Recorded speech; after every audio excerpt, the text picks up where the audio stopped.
Pamela Sauvé pour une autre chronique littéraire. Aujourd'hui, je vous parle de Femme fatale de Sylvie G. C'est des éditions JCL. Alors, un livre que j'ai encore une fois dévoré. Tous les livres de Sylvie, je les dévore assez rapidement. Femme fatale, un peu comme je lui ai d'ailleurs dit, si on se fie au cover, je m'attendais à un livre érotique, alors que c'est pas ça du tout. Ben, du tout. Disons à 80% que c'est pas ça, dans le sens où on parle de Jonathan, qui est un enquêteur. Et au début du livre, bon, là, son meilleur ami, Adam, a eu un nouveau poste dans un autre district, alors il quitte. Et sa remplaçante, Elisabeth, arrive. Euh, Très bête, dure d'approche.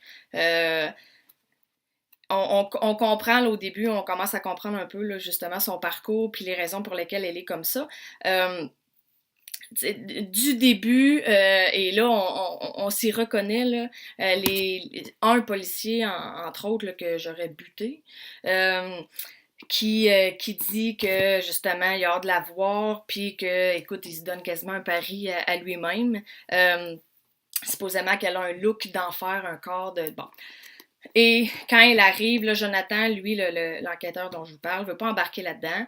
Euh, et quand il arrive, ben, il voit que, écoute, les dires étaient vrais, mais il veut pas embarquer dans cette game-là, de vouloir impressionner et de savoir c'est qui va finir avec elle en premier. Et ce que j'aime, c'est que Elisabeth a vraiment la personnalité. Elle le sait. Elle le sait très bien que c'est ça leur objectif. Et elle va en retourner un de bord assez sec.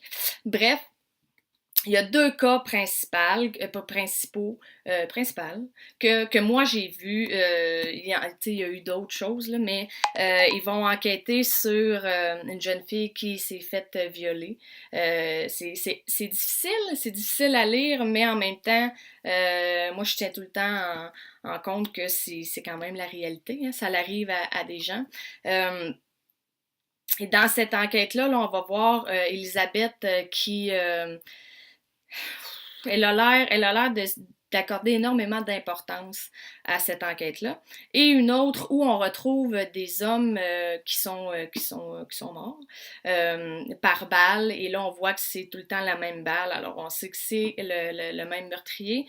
Euh, Cependant, la personne était extrêmement prête parce qu'elle ne laisse aucune trace. On n'est pas capable de trouver des empreintes, un cheveu, rien. Alors là, c'est sûr qu'on se dit que, écoute, cette personne-là savait ce qu'elle faisait, elle était prête, mais c'est qui? Alors, un moment donné, comme dans toute enquête, on commence à essayer de faire le lien entre les personnes.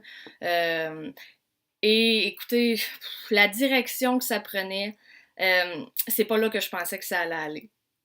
Encore, moi, de toute façon, comme je le dis pratiquement à toutes les fois que je parle d'un livre comme ça, je serai une enquêteur médiocre. Celui ou celle que je suspecte, c'est jamais la bonne.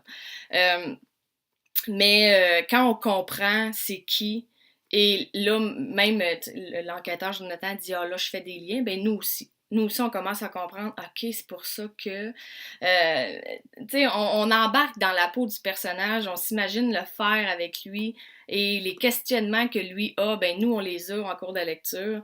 Euh, alors, c'est super bon.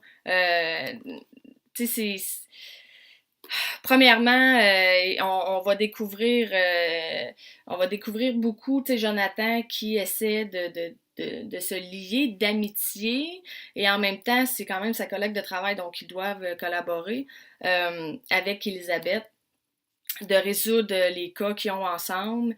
Elle penche plus vers celui de viol alors que lui, il commence à capoter un peu. Parce que ils vont découvrir que celle qui tue les hommes s'appelle Catriana. Alors là, on essaie de piger dans le passé de ceux qui sont morts, etc. Bref, un suspense, un policier, un peu d'érotisme, de l'amitié, des coups de poing. Il y en a un qu'il méritait, puis il aurait... c'est ça, il aurait dû l'avoir avant. Bref, Femme fatale, Sylvie G, je vous le recommande, et on se revoit pour une autre chronique. Bye tout le monde!